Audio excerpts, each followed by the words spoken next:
in India is also looking at banning social media for children under the age of 16. A simple question to you, ma'am. Do you think this could have been avoided? And is this something that has also gotten you worried? You know, you lead a very prominent school in Delhi NCR, and this could be a problem many of those students face. Yes, at the outset, I totally agree that this tragic incident in Ghaziabad is a painful reminder that emotional isolation in children is real and growing. So, as educators, we cannot ignore the silent struggles happening behind the screens. How I wish these girls were going to school, because for the past 3 years they were not going to school, and parents clearly did not do much about it. I mean, it's not to be blamed, but in schools, we often notice isolation through behavioral changes, through reduced participation, through sudden academic decline, irritability, or maybe complete withdrawal, which of course was not the case at home. In schools, we train teachers to observe their emotional red flags. The regular class teacher interactions help them identify the early signs of withdrawal. Peer monitoring, of course, helps the students to feel included, which completely was missing in their case because post the pandemic, these girls did not go to schools. So I feel, yes, they were totally neglected. Had an early intervention been there, things would have been better. So there was no counseling for these girls because counseling certainly is very essential in such cases. Actually, I feel children rarely come up to parents or to the teachers to say, I'm lonely. They show it through their behavior. So in schools, we take it as our responsibility to read out those signals, but certainly they must have been ignored because what I understand is the scenario at home was also chaotic. Hmm. Okay. So unfortunately, this mishappening happened. Okay. Bhavna, how does a child deal with the concept of loneliness? Uh, when I was 12 or 14 or 16, and I'm sure that's true for everyone here, these concepts were not, well defined. It was perhaps a sense that you got, but you could never put your finger on exactly that being loneliness. Do you think the internet needs to be blamed for this isolation that children feel today? Because they do not want to interact with each other. They rather be on Instagram, Snapchat, or any of these, web platforms that offers them, immediate dopamine. And that's the reason why this is happening. Yes, I think very rightly pointed out that there is a lot of society that is turning inwards into the children of today. The young adolescents, they do not want to move out of this inner circle that they have made, which is me and myself, because there is a threat that they face the moment they're ready to move outside of their inner life. So the balance that life always used to offer to us is somewhere already is on the psychological lines of imbalance. Now, what really happens is that children are coming from nuclear families, children are coming from small families, children are coming where there is overprotection, children are coming where they are finding a lot of solace in being self-centered and doing individualistic activities rather than group activities, social activities. So when there needed to be balance in which the children need to go out to school, in the school they need to, interact besides just the academic curriculum. I think one of the major mediums of socialization for children these days is schools. And it is, since we have two very esteemed principals with us, I think the schools cope up with children if they get isolated, and if schools can partner with them by focusing on inclusion and support, I think a lot can be done. So that means, like what ma'am was already saying, if we can pick up the early signals, teachers, peers can watch for the signs like the child sitting alone, not talking to others, or avoiding playtime. quick notice of these is the first awareness. Secondly, they can start talking privately and compassionately. Teachers or counselors speak one on one with the child, with the student, understanding what is keeping them away. Overall, they can build a friendlier classroom where there are rules for inclusivity. They mix groups for activities so that no one stays alone. They praise students who include others. So it's like a reinforcement. What we're getting from online gaming, we're getting from real situations, not just real situations. So a lot of things like the buddy or the peer systems where children are paired with friendly classmates if they're getting isolated or lonely during lunch times, project times, play times. This helps make friends more friendly. Additionally, if children are seen as being isolated, they can be given special roles or accountabilities. Give that child who's being isolated some small important tasks like helping in the class, leading a game, etc., which is going to boost their confidence. Engage them in running activities, in joining clubs. And in case you feel that this still persists, then please, from the school, include their parents and caregivers. Okay. Use the parents to share what is seen at school. Work together on home support. All right, those are Very good strategies. But importantly, Jyoti Gupta, take the how support much of of counseling. this entire fiasco and this ecosystem is also the parents' fault? I would say in this case, it is totally a parent's fault because the children were not going to school. So the children were not engaged in the society outside. They were just with their devices, which was giving them instant gratification. So the parents should have been worried as to why are the three girls spending time so much with those Korean games which are giving them tasks and were wanting them to do, certain things that are beyond the comprehension of everybody. So this is not the first instance. We saw the blue whale come in a couple of years back, and we did see that the children were getting the challenges, and we did see that time also a child actually taking the life away of another child because of the challenge that was given. So the games and the collaborative games that go on are really very dangerous because the children do not know who they are interacting with, who is on the other side of the game, because the identities can be fake. And most of the time, 100% of the times, if not 99.9% of the times, the identities are fake. Nobody can ascertain. So when the children are spending so much of time with the devices, then the parents should think, they should realize that there is something wrong happening there, whether it is social media or it is the games. The children should be given here, they weren't in the school, but the parents could have engaged them in the household work. I'm sure they must have put them onto some online school or whatever, and they must be thinking that the children are engaged in studying or spending the time with the devices there.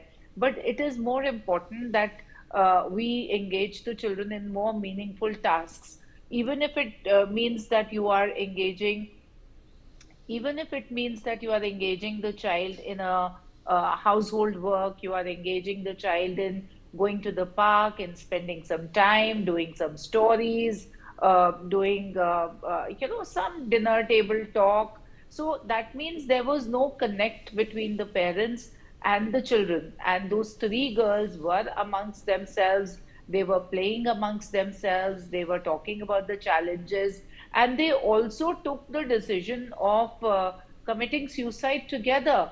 They all jumped. I mean, three of them jumped together in the same manner. So, how could the parents not see the sign? How could they not see what was going around right under their nose? So, yes, of course, when they come to school, the teachers are there, and now the teachers are trained. We talk about mental health all the time. We talk about isolation all the time. We talk about bullying all the time. So the teachers are also now trained to look at the behavioral differences between the children. We pick up early signs. We call the parents. We do counsel them. And this is absolutely very, very strange. And unfortunately, schools, most schools, they think that doing academics is what educating a child is. No, doing academics, doing various subjects is one part of education. But the all-round development of children, making them do sports is extremely important, because it's only sports that will teach you the meaning of failure, where you are playing as a part of the losing team, but you play till the finish. You fall, you get up, you again run to the finishing line. So, sports give you a lot of emotional strength. They give you a lot of social strength also. Similarly, whether it is performing arts, it is visual arts, when the children learn to spend the energies that they have into something more meaningful, it is that time that they grow in a holistic manner. We cannot expect the children, the school going children, and especially under the RTE, the parents and the schools together, they are responsible for educating the children up till 14 years. Why were the two children who were below 14 years sitting at home? I don't understand. Fair enough, Namita Jain. The father did try to stop them, and that was the final nail in the coffin. Something that he should have done a long time ago. When do you think is that right window, to stop this behavior from becoming into an addiction? I think what's important for us to understand is that not that they're consuming this social media, but why is this escape being used also in the first place? I believe that the excessive use of social media is an escape to something that's really, really happening in the background that is not being attended to. As a parent, as a father, if you observe in your child that there is a consistent behavior that's going on, they're engrossed in one particular thing for a very elongated period of time, it's there that you start having a conversation with the child as to what is really happening. The miss is, I think, communication.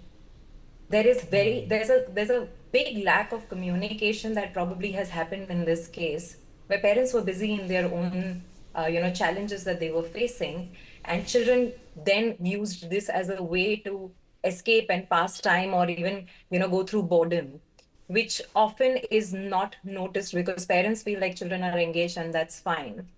Only if the parent would have attended to this a little more earlier by noticing these signs.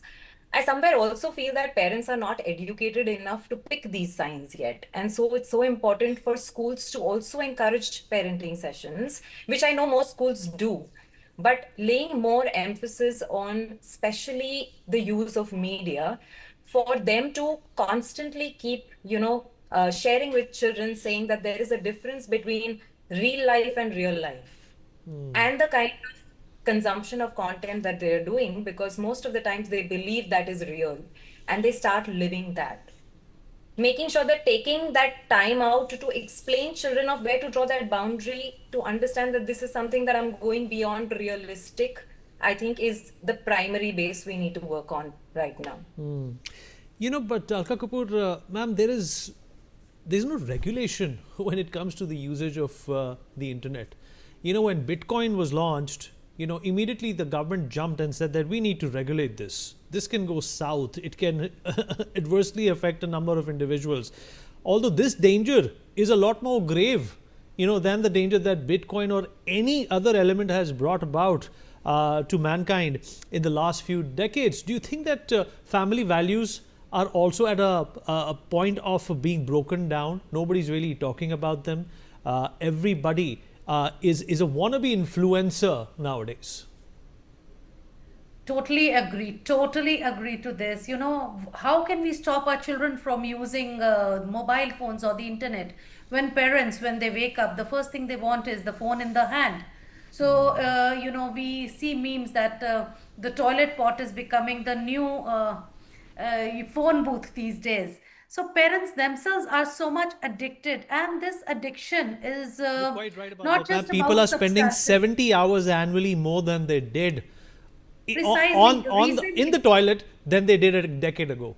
Absolutely. Recently, there was this case because it's not just ending up in suicides, it's not ending up in frustrations, it's also ending up in natural deaths. Because if you're reading a book, say for example, when children say that we are learning, we are doing our chapters, we are doing our homeworks, when you're doing it through a book, it has an end. But the internet has no end, it does not stop. So recently, there was this death case of a child who was on social media for continuously 48 hours, and it ended up in a natural death. So I think this is addiction, and these today's addiction is not just about substances.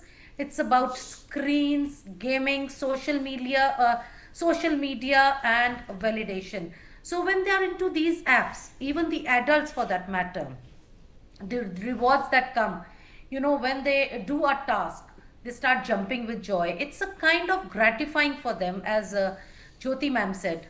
So recently we conducted a digital detox workshop, and there I very strangely I had people coming from the cyber cell, and I was very surprised to know that children have started chatting with the chat gpt, the chat box, the AI chat box. They befriend them, and for hours together they are chatting with them.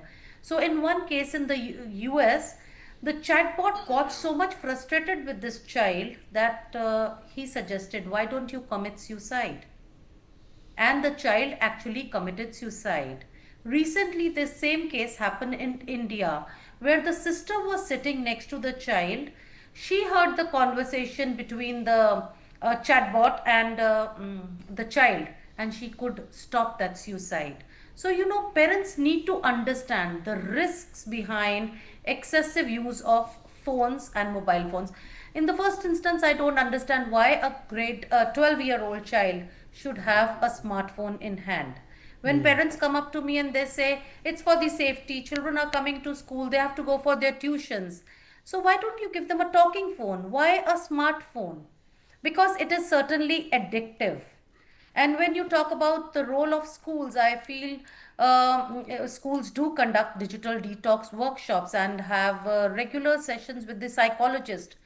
Not importantly just for the child, but for also the parents, because parents also need to understand. If they are on the phone all the time, they can't stop their children from doing so. So the psychologist very rightly said the communication is dying. So during pandemic, the research that I really recently read, it says those who were interacting, those who were doing the homeworks together, those who were talking together with the family, they were more resilient children, more confident children, and they had a higher degree of gratitude in comparison to the ones who were all the time on social media. So I believe anti-addiction counseling should not be a reactive after a tragedy. It must be a preventive and continuous, as we are doing now. We are talking about this. There Okay. should be more programs which can create awareness and prevent such certain, mishappenings. So I feel this show forward Yeah, will be a you're quite right, forward-thinking. ma'am. Let me also get Jyoti Gupta, ma'am, into this conversation before we wrap up. Yeah. Ma'am, Chat GPT is here. Children are using less of their mental resources to invoke thoughts, and there is a very high dependence on these tools. On top of that, you have this plethora of apps which they seem to can't get enough of. Uh, is it too late already for the government to come up with any kind of an intervention? Should phones and all these apps come with disclaimers like cigarettes and alcohol does? Because they're equally bad, if not worse. So we've been debating this over the past 1 year now. I've done so many TV shows where we debated, especially when Australia came up with the ban. They were, I would say, a courageous country to have banned it. It's, I would say it's not too late.